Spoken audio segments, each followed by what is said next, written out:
바울은 굉장히 열심히 하려고 해봤는데 예수님의 영이, 아까는 성령이라고 6절에서 말씀했는데 7절에서 예수의 영이라고 소개되어지면서 같은 성령님을 의미합니다.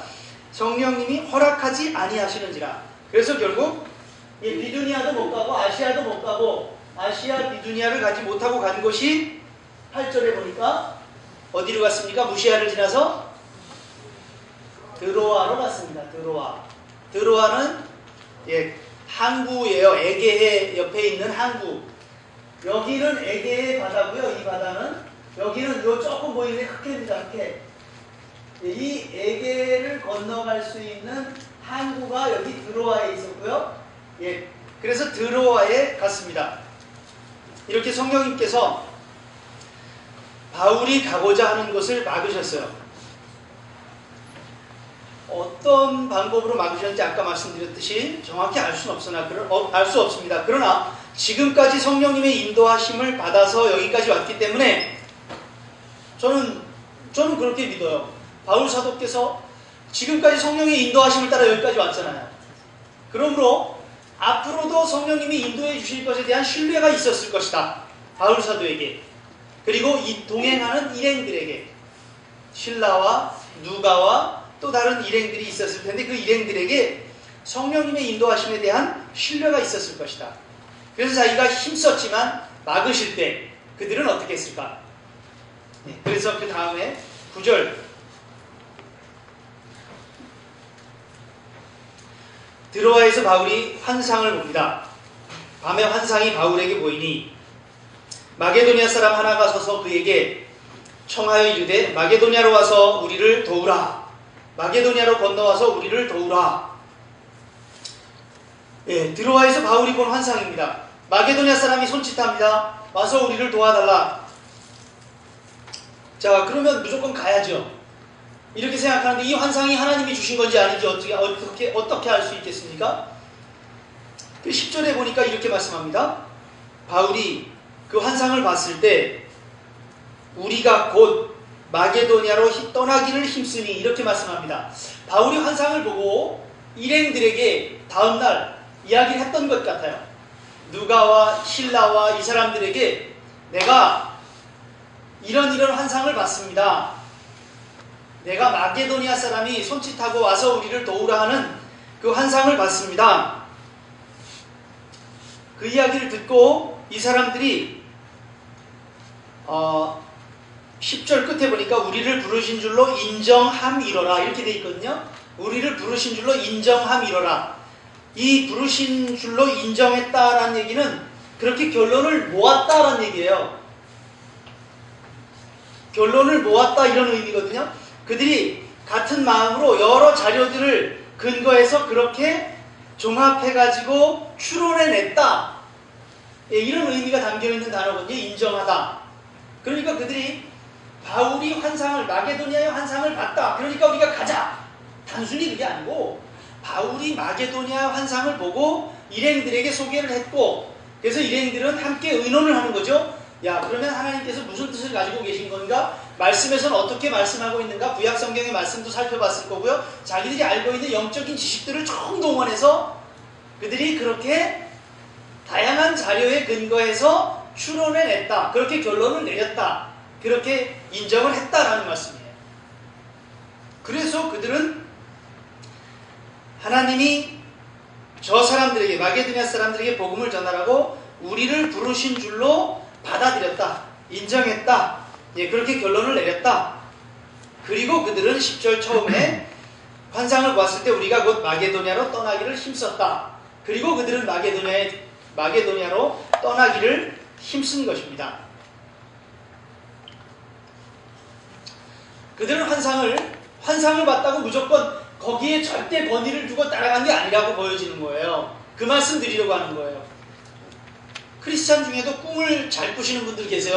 유난히 꿈을 잘 꾸거나 또는 유난히 무엇을 들었다라고 말씀하시는 분도 계시고요. 무엇을 봤다라는 분도 계시고요. 그런 부분들에 대해서 단순히 그걸 따라가는 것이 아니라 그것보다 말씀이 권위를 갖는 거라는 거죠. 그 말씀 드리고 싶은 거예요. 그래서 내가 본 꿈이든 환상이든 환청이든 어떤 것이든 말씀에 비추어 분별해서 맞는지 그른지, 또 주변의 동역자들과 함께 의논하고 그 동역자들이 그것을 말씀에 근거해서 그들의 영적 지식에 근거해서 옳다고 이야기해 주는지, 이런 내용들을 종합하여서 그래서 거기서 결론을 내릴 수 있어야죠. 무조건 그걸 따라가는 것은 옳지 않다는 말씀을 드리고자 하는 거죠. 그래서 하나님께서 이 바울에게 주신 환상을 바울은 동역자들에게 나누고 동역자들과 함께 의견을 모으고, 그래서 그 의견을 종합하여 그들은 그런 결론을 내린 거죠. 마게도니아로 가는 게 맞구나. 하나님이 마게도니아로 가서 복음을 증거하라고 하시는구나. 그래서 그들은 마게도니아에 복음을 전하도록 부르신 것으로 인정하고 마게도니아 가기로 힘쓴 것입니다. 하나님께서는 전도자가 가려는 것을 금지하시기도 합니다. 그렇죠? 지금 6절 7절에 보니까 하나님이 성령이 막으시기도 해요. 성령님은 그냥 복음 전하는 건 다 좋아하셔. 성령님은 그저 교회에서 하는 일은 다 좋아하셔. 그래서 내가 교회 가서 많은 시간 봉사하고 내가 그래서 무슨 일에 열심히 하고 이러는 걸 성령님 좋아하시니까 내가 그 일 잘하면 돼. 그렇지 않고 막으시는 게 있잖아요. 그래서 성령님이 막으실 때는 또 막는 말씀을 또 순종해야죠. 제지하실 때는 제지하시는 말씀을 순종해야죠. 다른 때는 또 허용하세요. 활짝 열어주세요. 어떤 길은 막으시고 어떤 길은 열어주신단 말이죠. 그럼 열어주시는 길에 순종하고 따라갈 수 있어야죠. 자, 바울 사도 일행은 이렇게 성령님의 인도를 따라서 아시아 그리고 비두니아 이쪽 방향으로 가는 것은 금지당했고요. 드로아로 가는 길은 허용받아서 마게도니아로 가는 길로 초청을 받습니다. 하나님의 인도하심은 지금도 때때로 막기도 하시고 열기도 하시고 또 부르시기도 하고 이러면서 하나님의 메시지는 여러 방향으로 여러 방법으로 우리에게 주어지고 있습니다. 가장 중요한 것은 성경 말씀으로 우리에게 하신다는 거죠. 그러므로 말씀을 잘 묵상하고 말씀을 듣는 일들을 잘 하셔야 된다는 거죠. 묵상하는 방법 학생들에게도 우리 어른들도 이미 다 아시고 계시지만 항상 기도하고 묵상하십시오. 이거 먼저 하잖아요. 그 기도할 때 고백이 하나님이 나에게 말씀하십니다. 이게 첫 번째 전제잖아요. 지금 내가 하나님 앞에서 말씀을 듣습니다. 이게 묵상의 첫 번째 전제잖아요. 그것이 일단 우리에게 가장 잘 돼 있어야 되고요. 이 말씀의 그 권세를 그렇게 인정해야 되는 거죠. 그래서 항상 중요한 것은 말씀하시고 그 다음에 주변의 환경으로 때때로 환경으로 막으시기도 하시고 열기도 하시고 제가 아주 많이 쓰는 얘기인데요. 예를 들면 어디에 면접을 하고 저희 아이들이 이제 그런 일들이 많았으니까요. 면접을 하고 왔다. 그랬을 때 그 다음부터 좀 불안함이 있잖아요. 초조함도 있고요. 그럴 때 제가 늘 하는 얘기가 뭐냐면 공은 네 손에 있지 않다. 제가 그 얘기를 늘 합니다. 공은 네 손에 있는 게 아니라 이미 공은 던져졌고 이미 공은 던져졌어요. 이미 결정은 이제 하나님께 달려있는 거예요. 그러므로 우리가 항상 이 주변 환경 그런 부분들 잘 보셔야 되고요. 그런 부분에도 하나님의 뜻이 있다. 하나님이 다스리시고 계시다라는 사실을 인정해야 돼요. 그리고 개인의 판단도 무시하면 안 됩니다. 이성적 판단들. 왜냐하면 그것이 나에게 영적으로 이렇게 축적되어 온 부활한 그리스도인의 욕심이 아닌 부활한 그리스도인의 판단을 하려고 우리가 한다면 그 개인의 판단도 굉장히 중요한 하나님의 뜻을 분별하는 중요한 기준이 됩니다. 그러므로 개인의 판단도 존중해야 되고요. 그러나 그것이 욕심이 너무 많이 끌리고 있는 정욕적인 그런 판단이라면 과감히 이 판단 때문에 내가 결정을 못 내리고 있었구나 하고 팍 끊으셔야 돼요. 그리고 또 한 가지는 공동체입니다. 이 공동체에서 동역자들의 의견도 들어볼 필요가 있고요. 그리고 이 공동체 안에서 우리가 어떤 일을 결정할 때 또는 어떤 일을 행할 때 어떻게 했었는지 이런 부분들을 잘 보실 필요가 있고 이 공동체가 어떻게 하나님의 인도함을 받아가고 있는지도 주목해 봐야 합니다. 사실 우리 아이들, 우리 자녀들이 하나님 나라를 배우는 방법은 말씀을 통해서 배우면 제일 좋습니다. 묵상에서 배우면 제일 좋지만 부모님이 어떻게 하나님의 인도하심을 받아가느냐를 통하여 많이 배웁니다. 그게 굉장히 크거든요.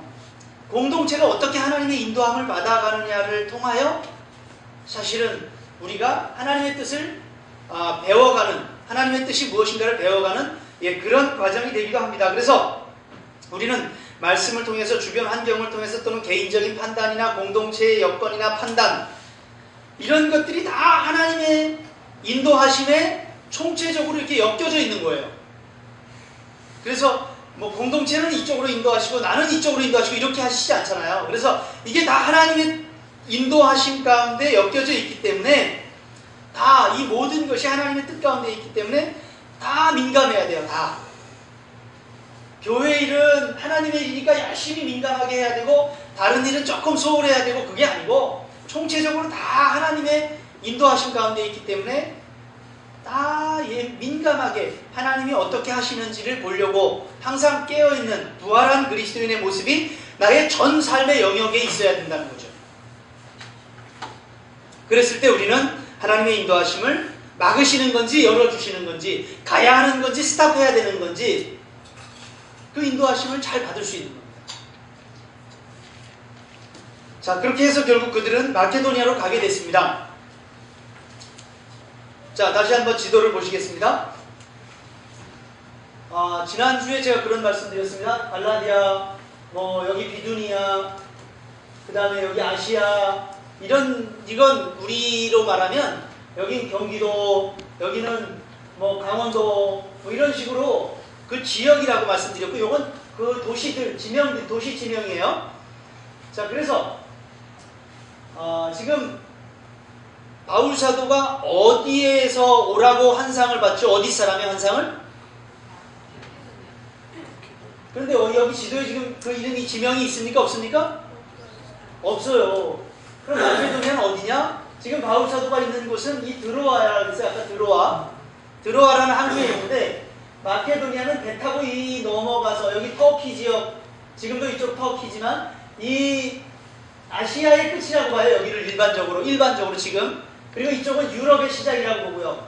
그렇게 봤을 때 아시아의 끝에서 유럽으로 들어가는 이 첫 관문이 네아폴리인데, 여기를